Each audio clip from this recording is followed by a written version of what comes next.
Hello and welcome back, everyone, to Legacy the Void campaign on Epilogue on doing Epilogue on for Rocket Rabbit Commentaries. I promise I can speak English, just not very well, because again we're going through Epilogue. All right, we're going through the final mission of Epilogue. We're not quite finishing. The mission this time, but we'll get very, very close to it. I didn't actually catch what Gerdat had to say about that, which is, you know, kind of sad. Anyway, this is what Phoenix Kerrigan ends up spending a majority of the time in this level doing. She ends up, you know, dealing with a few of the reinforcements that are on the map, all on her own, and then using Celestial Laser in order to ground shaking under our boots here. In order to deal with the Void Crystals when they come in. But this is the primary gimmick right here. Hey, Amon.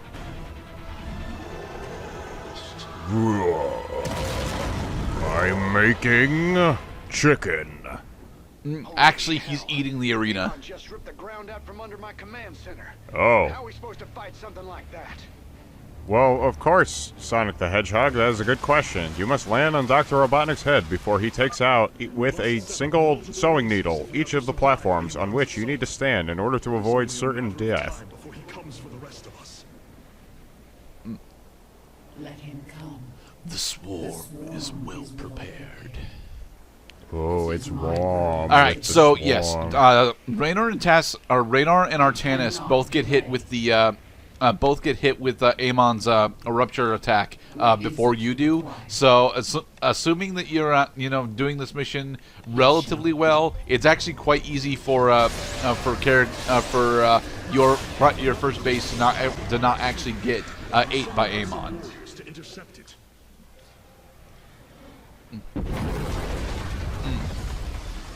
And apocalypse explosion. Explosions! The reason why I have Kerrigan over here is so that we can attempt to deal with these void chasms, because as long as these void chasms are on the map, they're going to constantly spawn in small amounts of forces that are going to disrupt our progress. So it is relatively important for us to take them out, as well as trying to avoid. Specifically, Phoenix Kerrigan has a huge amount of problem dealing with the elemental crystals that are flying up, that are spawning somewhat inconsistently across the map. A query: does Amon only eat the arena from the edges, so that we just have to build our bases more Amon inwards? will only be able to eat the your three base starting position. Like once, I think it's once every 8-ish minutes. So what we're doing to counteract that is that we're getting flyer upgrades for attack and defense 1, as well as getting a large swarm of mutilisks. Because you may notice that these void crystals, although are most certainly on the map, are a flying unit.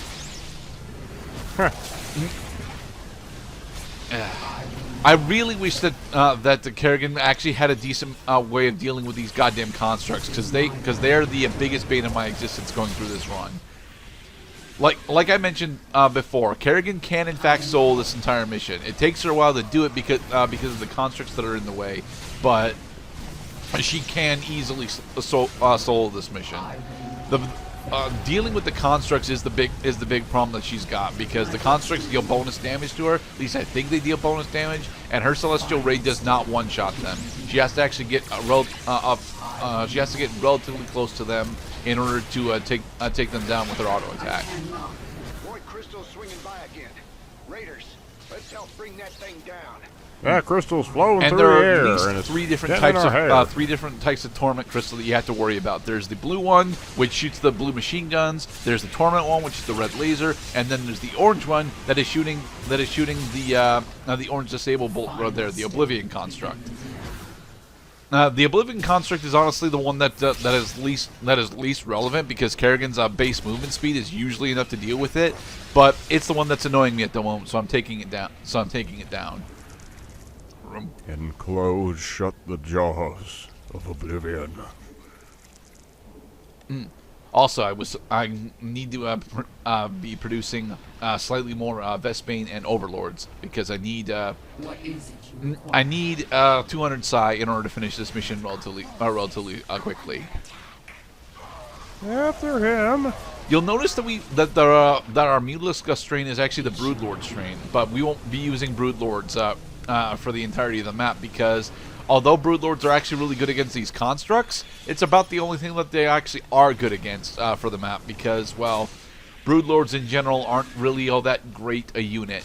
They're okay, they definitely function, but also we gotta upgrade into a hive. What is it you require? Once we have 3-3 flying upgrades, we will be closing out the mission because you only honestly need Mutalisks in order to do this.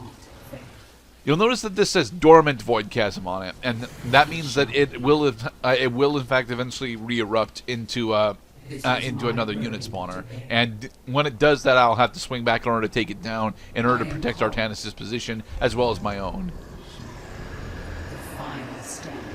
Oh crap. He's getting hungry. Look out. He's gonna eat it.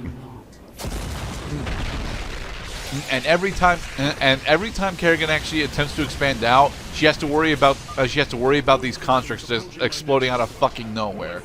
It's not nice. Cluster rockets.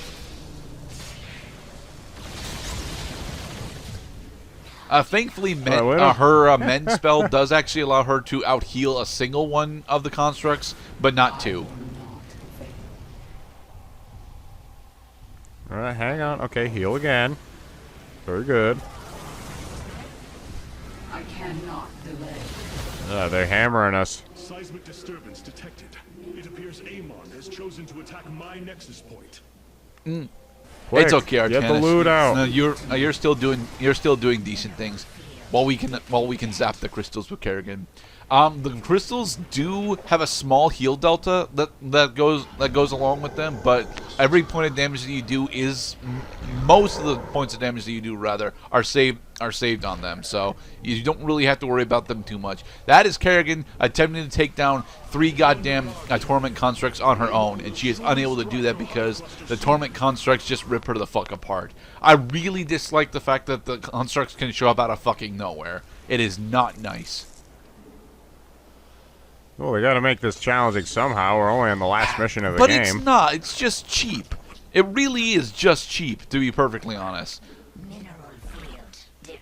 Well, that's part of final bosshood is now you have to avoid the cheap deaths, like one-hit kills, or just overwhelming odds forcing your hand and making valid only a narrow variety of options when it happens.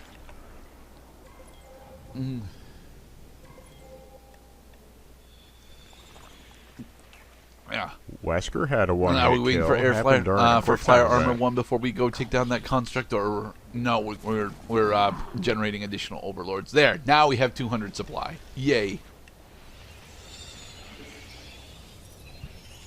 Sadler can kill you if he knocks you off the platform and you don't hit the button fast enough in order to climb back up. Has turned to my swarm. We must evacuate before he attacks. Regen the Vespane Geyser. We So have we to have take 46 Bikini Mutalisks at the Bottom moment. and push it somewhere else. Oh, somebody sounds hungry. And so he has successfully aped our original starting position. He managed to not get the overlords that were there, though. My men are already after it. Before me. Hope you got a big appetite, big boy, and I hope you choke on it, because I'm going to kill you. We will kill him eventually, but we're not going to kill him very satisfyingly. Is the thing. In a very satisfactory manner. Okay. Most unsatisfactory. All right. So if I just decided to stop using Kerrigan as a forward scout, well, that's kind of what it looks like. Girl gets herself in enough trouble. She's already died twice. Closer to 3 times, actually, but... Damn it, they keep blowing up that Vespane geyser. I need that Vespane geyser so I can generate Vespane specifically for Mutalisks. Oh, also, look at what the fuck just happened here. My group of Mutalisks come in, and then 4 constructs show up out of goddamn nowhere. Cannot hide behind your crystals, Amon. The crystals. Of course. So they knew the best place to drop them because of where your units were? No, they're just showing up out of fucking nowhere. I honestly don't know how the I scripting understand that, for but the constructs works, but like that's what it feels like for the entirety of the map.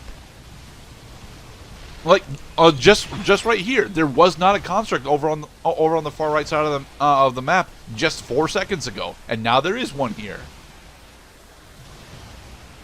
Lie above the void. The swirling vortex of pain and torment. Retreat back home so we can heal these up. Amon. One by one. Also, my group of overlords is getting attacked by a construct that just spawned up next to my goddamn base. It's not nice. Seriously, the big gimmick, the big gimmick that's a problem for this map isn't Amon eating your bases. It really isn't. It's specifically the fact that these constructs can show up out of fucking nowhere. You don't really get a good warning for them either. They just show up. Well, you gotta play on your toes. You gotta be ready for anything. I'm not allowed to play on my toes because if Kerrigan attempts to engage on these constructs on her own, she just dies. They really should have used a different word other than died. She can't. Dead things don't come back to life. She has been incapacitated. Dead things do come back to life, Mr. Cloud. And Kerrigan is really more Zerg powerful at than this most point? Zerg units right now. She looks like something out of the Bible, for Oh, and Christ's also sake. I no longer have a lair or a hive, so I got to fully upgrade back up. Okay, well, I mean, when you put it like that, like, you know, using biblical terminology, yeah, that, we have conquered death. Now there is no death, but we'll still use the word die, even though we're not really dying. So all things are eternal in our Lord and Savior, Sarah Kerrigan. Or Jean Grey in this case. Jean Grey. And kaboom. Awesome. Alright. Number 4. Yeah, but you're very slow about it. You sound a little winded. You sound like you didn't like that. You didn't like that? I'd love to do it again. I get to do it 3 more times, fella. So what else is new in the world of Cloud as we get continually annoyed by these torment core constructs? Well, I did successfully procure a couple of games. Actually, I got this this new one for free called Slay the Spire. Slay the Spire. I can't play Slay the Spire because it is way too complicated for me. I like complicated, especially when I have enough time to determine what the complicated things mean. It's a turn-based game, as I understand it, kind of not unlike Paper Mario or Final Fantasy. You know, JRPG. The thing about Slay the Spire is that the deck building system of it is the primary gameplay loop and the main source of a lot of its complexity. As such, I really wish I liked deck builders, but I honestly don't. It's the secondary problem that I had with Monster Train. But in the next episode, we will successfully finish taking down Amon as this crystal ducks beneath something. Damn it, Crystal! Get back up here so I can stab at you. No, show us where your friends are so we can have a new change of shorts ready. Because these crystals have been making us crap our pants.